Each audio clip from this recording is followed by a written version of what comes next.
to all of you incredibly, exceptionally good-looking folks in the listening audience.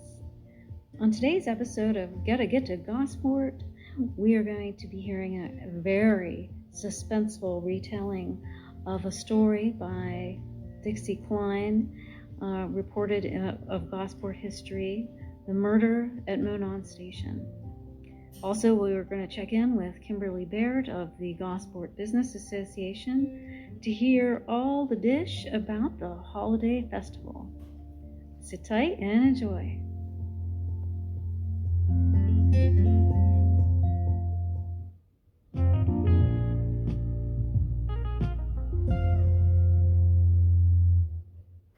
Today we're going to talk with Kimberly Baird, and she's going to tell us a little bit more about the upcoming Gosport Holiday Festival. Kimberly, first, tell us about yourself. Hello, my name is Kimberly Baird, and I actually live right off of Main Street here in Gosport. I've been a resident of Owen County for over 20 years now, and very excited to live here in Gosport, and I'm actually the president of the Gosport Business Association.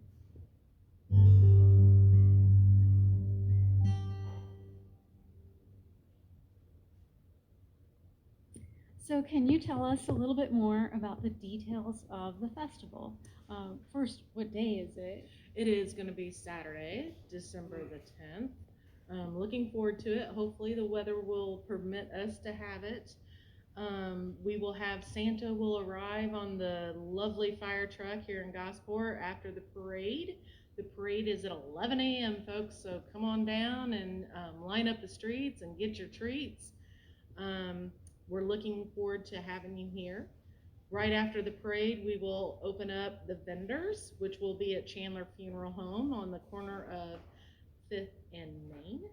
And what are some of the vendors? Well, we have a little bit of everything. There's going to be something for everybody. There will be somebody with toys, woodworking. We have crystals and stones, and t-shirts, homemade crafts. It's nothing that you're going to find at Walmart or Kroger, okay? It's going to be handmade goods by lovely people that are here locally, definitely. So the vendors will be in a spot where it will be warm, it will be heated, and there will be public bathrooms, which is always a burden trying to figure out how to make that work and make everybody happy. So that's very kind of them to host it. Oh, definitely. Yeah. I was so thrilled. So we'd like to thank Chandler Funeral Home for opening up their facility to accommodate that. We're also going to be having Letters to Santa that will be hosted by the Gosport Lions Club following the parade, and children will be able to write their letters and just sit and mingle, maybe make a ornament or two, and then also hear the reading of the Christmas story. We hope that Joe King will be able to provide us with that as he has in the past. At the same time, we'll be doing our cookie walk inside of the shelter house there at the park behind the gazebo. Cookie walk is basically women and men and children have made lovely food and cookies and treats, and you can buy it by the pound, throw it in a box, and then you can give it away or take it home like I do and eat it all by myself. The proceeds go to benefit the World Religion Education, the WRE, which is here locally in Gosport. Okay. The little kids, they love having that as an option to participate in that weekly here through the elementary school. Great, okay. We'll have also kids games and face painting at the shelter house along with the hot cocoa stand. We'll be selling more peanuts for the playground. Mm-hmm. As of today, I actually ordered the equipment for the future playground people. Yay! Wow. So hopefully in about 9 months, the equipment will arrive, and then I'm hoping and praying we could have it done before Lazy Days in August. But if not, it'll definitely be done by Pumpkins in the Park. Wow, that is great. And this is how many years that have been culminating into this? At least 4 years this has been in the planning and the making and raising money. And I'd like to thank everybody that's ever put a penny in any bucket or And the Owen County Community Foundation has really worked hard with us in getting this off the ground. So it was definitely a delight to be able to place that order How today. exciting. That's Yes. really cool. Yes. Right after the cookie walk is done, we will be having a pie auction. Pies will be made by some of our famous celebrities, both here in Gosport and in Spencer, and maybe a couple in Bloomington, like Anton Neff's. His wife is going to make a couple pies. Our very own Donna Summers will be making a couple of her pies. That's what I usually vote for because her pecan pies are awesome. The proceeds for that will be going towards the rest of what we need for the playground. Right. We will have the snowball drop lineup will be directly at 5 o'clock. Make sure you get your tickets. Tickets go on sale at Mike's bike shop here in Gosport on the 1st of December. So line up. Coming right up. There's 110 tickets available. And then there's no more. There's a limit of 2 per person. You have to be present to pick up your ticket and sign the sheet, and you also have to be present to win. And everyone that buys a ticket gets at least a $20 value prize, right? Correct. Okay. Correct. So we put a lot of time and effort, and a lot of our businesses here locally donate for this event and get their names out there. So we always appreciate all the support that we get for that as well. Great. Well, this just sounds like there's so many fun activities, and it's just excellent that there's going to be a heated place with bathrooms too, just in case the weather's really cold. And if the weather's good, then even better. Exactly. And this is just, there's so many different events. It's such a great lineup. There's something for everyone. And I mentioned in the last episode, parking is free all throughout Gosport, so that shouldn't be a problem for anyone. Absolutely.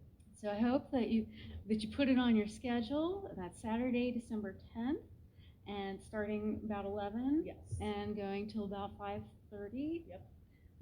And bring the kids and your friends and enjoy a wonderful day here in Gosport. Thank you so much, Kimberly, for taking the time to tell us more about this.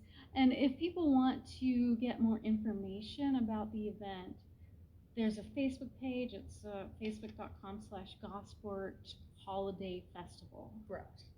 And they could also get hold of you. Yep. You can put it on my cell phone numbers, 317-727-3769. Great. Thank you so much, Kimberly. Thank you for having me. This was awesome.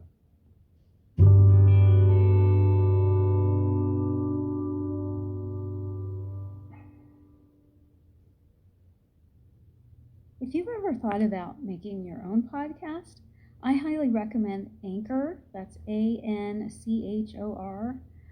It's really easy to use, and you don't need any fancy equipment. You can just use your phone or your tablet or your computer. You go to anchor.fm or download the Anchor app. Then you just click record your segments. Then you can cut them down if you need to and move them around, add in free musical transitions or sound effects, then hit publish, and it's going to go everywhere podcasts are heard, like Spotify, Google Podcasts, all those places for free. And then if you get enough listens, you can even make money on it. So go to anchor.fm or download the Anchor app and get started. Happy podcasting.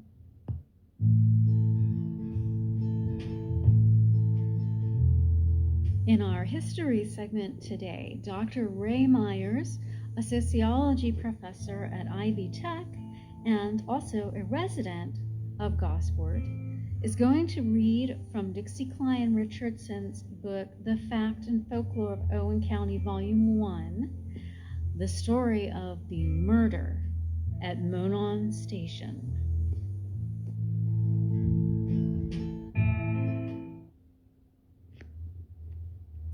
Reading from Murder at Monon Station, a selection from Dixie Kline's Fact and Folklore of Owen County, copyrighted 1976.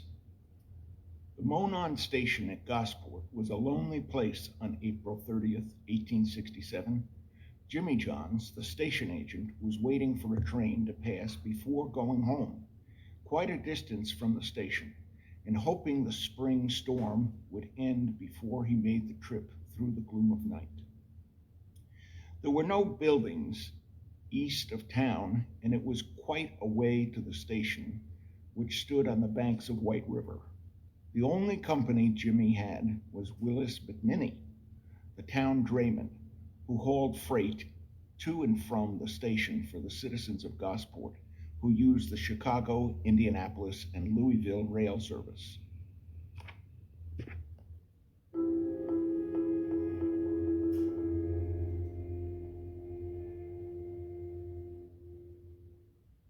McMinney was regarded as a quiet man, trusted by everyone, and Jimmy had often had an assist in collecting freight bills from merchants and patrons of the railroad, and this service had been entirely satisfactory with the rail company. It was customary for the service agent to ride on the dray when he left the station to go to his home in town. On the morning of May 1st, the bruised and mangled body of Jimmy Johns was found in the station. Attorney Inman H. Fowler of Spencer heard of the murder, saddled his horse, and rode to Gosport, arriving about noon to find the streets so packed with people it was difficult to ride through.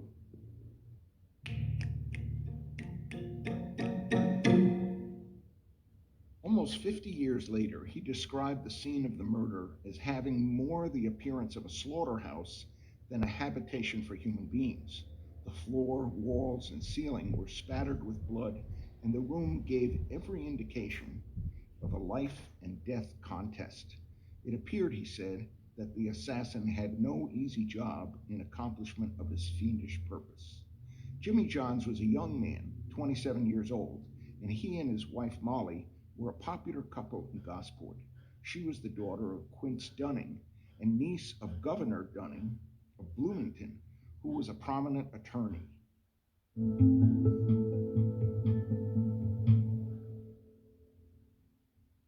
It was first thought that Jimmy had been killed by a thief, but that morning McMinney came downtown with his shoes blacked, a thing no one had ever seen before.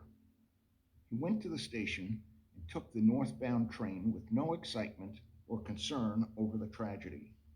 Suspicion at once pointed to him. Every nook and corner of the station was searched, as well as McMinney's home, and when the search for the railroad receipts was about to be given up, someone turned over an ash barrel in the drayman's backyard and found Jimmy John's pocketbook.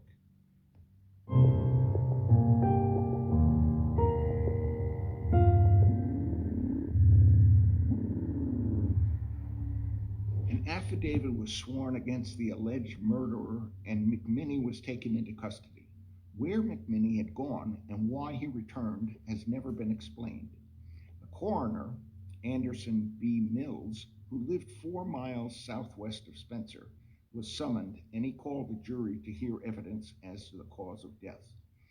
An indictment was read by the jury after examining the body, which stated it was believed that James S. Johns had been murdered by Willis McMinney with some blunt instrument. Doctors John N. Stuckey and John W. Smith testified that wounds were mortal and death would soon follow their infliction.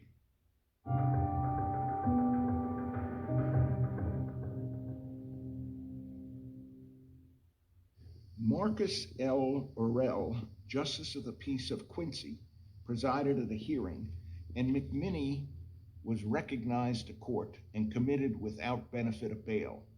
Because of the hot feeling in the town, violence was feared. The Circuit Court of Monroe County was in session with Judge Eccles on the bench. A telegram was sent to him asking him to come to Gosport at once for fear of the prisoner's life.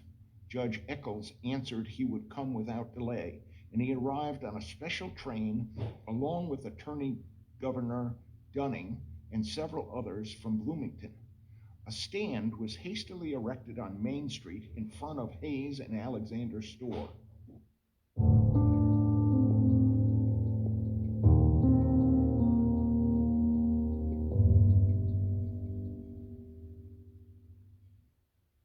A stand was hastily erected on Main Street in front of Hayes and Alexander's store.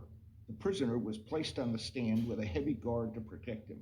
Judge Eccles addressed the multitude, counseling them to commit no acts of violence, that the prisoner was entitled to a trial according to the forms of law, and pledged the court for a speedy trial.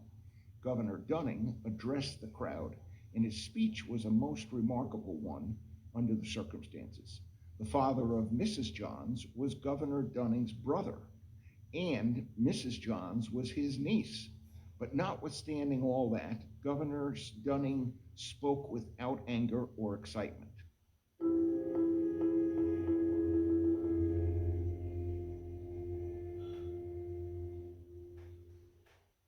He told the crowd that was no time, neither was that the place, to try a man on charge of murder or for any other violation of law. The court was the place, and the only place where a trial could be had, that we lived in a country governed by law, and the laws must prevail over violence, and that any violence committed must be punished with the same degree of severity as would be visited upon one who took the life of his fellow man. He advised them to disband and return to their homes and their businesses, and by so doing, they would give proof of their obedience to good government and fidelity to the laws of the country. Soon after the crowds dispersed, the streets were emptied, and quiet and order prevailed.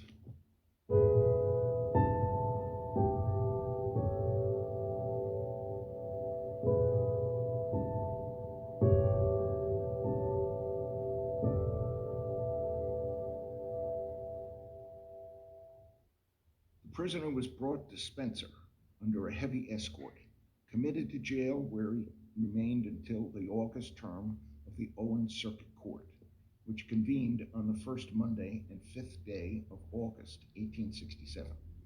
The grand jury was impaneled, sworn and charged, and Judge Eccles charged them specially with reference to the murder of James S. Johns and their duty with reference thereto.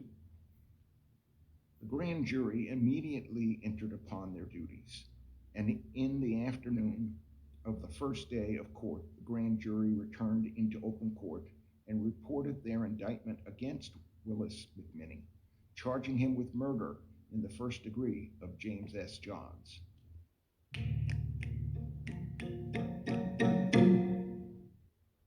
The defendant was immediately brought into court, arraigned, and entered a not guilty plea.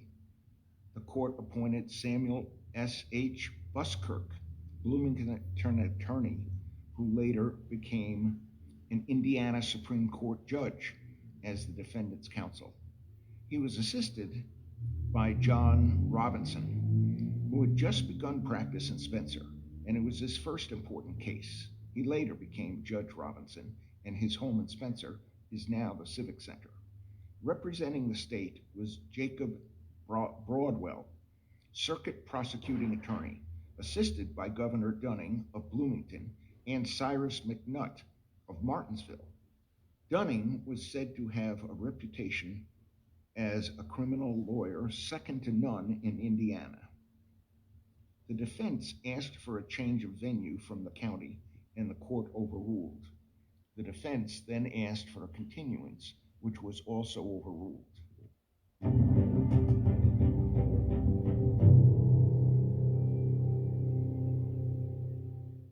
Trial was set for August 13, 1867, and after several challenges, a jury was selected and sworn. After the evidence was introduced, arguments of counsel were heard and jury instructions received. The jury retired and returned with a verdict of guilty, all 12 jurors agreeing. The question of punishment brought 11 jurors wishing to impose the death penalty and one asking for life imprisonment. The lone juror was a Jackson Township resident, Eli Schoppel. In his German dialect, history records his reasoning. I cannot talk, but I can feel. We all believes this man guilty. In mine heart, I feel he's guilty. But nobody sees him kill the man. Maybe somebody else do it. If we send this man to prison for life and sometime it is found out that somebody else killed a man, then this man comes out, he be not dead. But if we hangs him, and if sometime he be found out he did not kill the man, then this man he be dead. And then the blood of this man be on our heads. I cannot do it.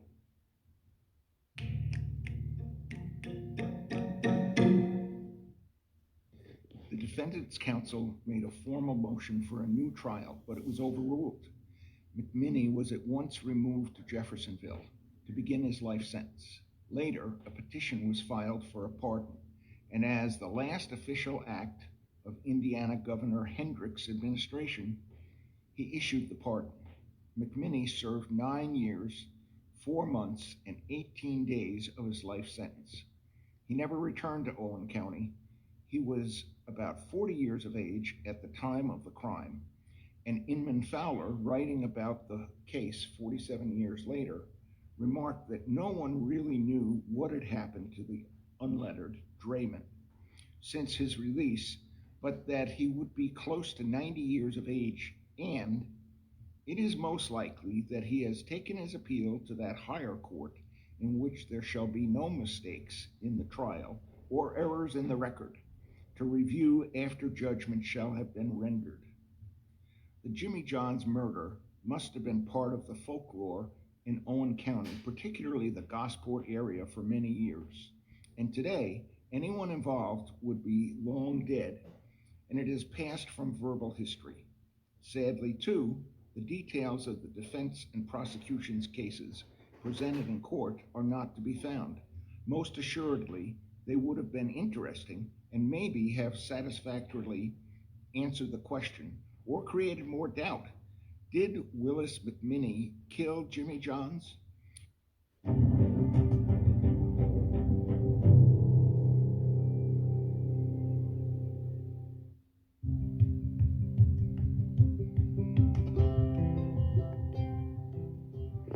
Wow, what a story.